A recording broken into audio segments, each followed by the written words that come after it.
And let's shift focus now to Cameroon, where President Paul Biya made a rare public appearance.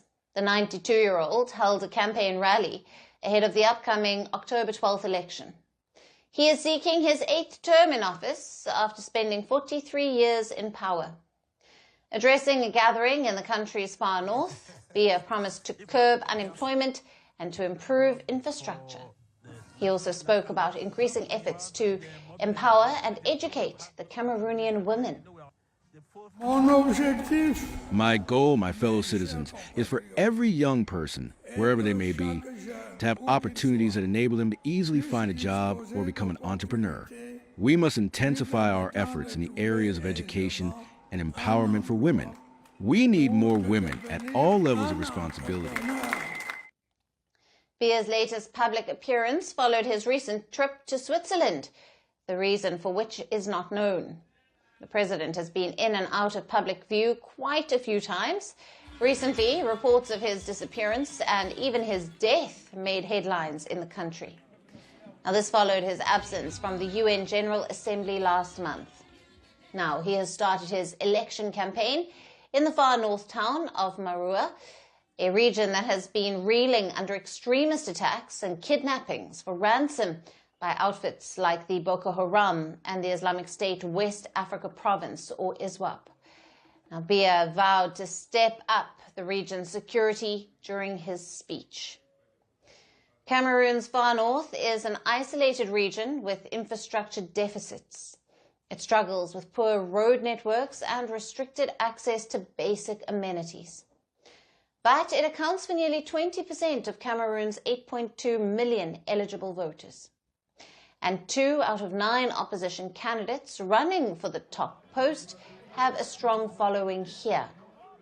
Biya may be eyeing to put an end to his opponent's dominance in the area. Now, Biya is the world's oldest head of state. He secured a landslide victory in the 2018 elections with over 71% of the votes. But the Cameroonian opposition claimed that the election was marred by fraud and voter intimidation. Biya's tenure is marred by allegations of having a low tolerance for opposition. And what adds to these claims is a ban on Biya's strongest rival, Maurice Kamto, from the presidential race. He was ruled out as the party endorsing him floated another candidate, highlighting an internal friction. With this, Biya's chances for victory have gone up. If he wins, the world's oldest leader at 92 would remain in office until he is nearly 100. He also removed a 2-term presidential limit through a parliamentary vote in 2008 to stay in power. He is now Africa's second longest-serving leader. But Biya's old age is increasingly becoming a cause of concern. His critics say that his capacity to govern has been affected by his age. He is rarely seen in public and regularly travels to Europe for private stays and medical treatment. Biya's age is not the only challenge he faces. Under his rule, Cameroon has struggled with high unemployment rates, chronic corruption, and security crises. At least 43% of the Cameroonians live in poverty. Now, these issues have plagued the country and have pushed the youth into resentment.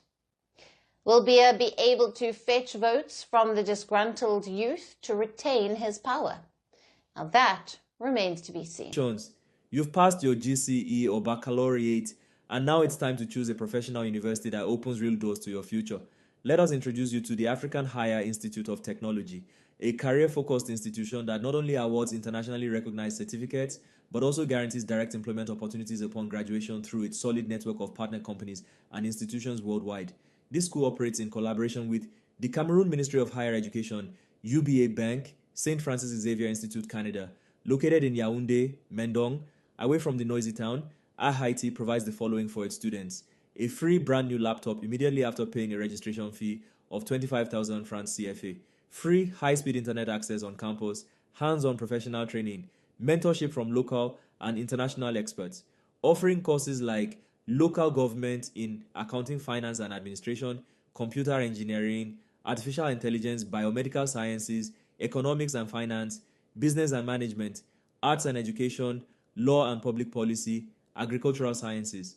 Whether you dream of becoming a software developer, civil engineer, healthcare technician, or business strategist, iShiti is your direct path to success. Apply now and take the bold step toward a future of innovation, professionalism, and global opportunity.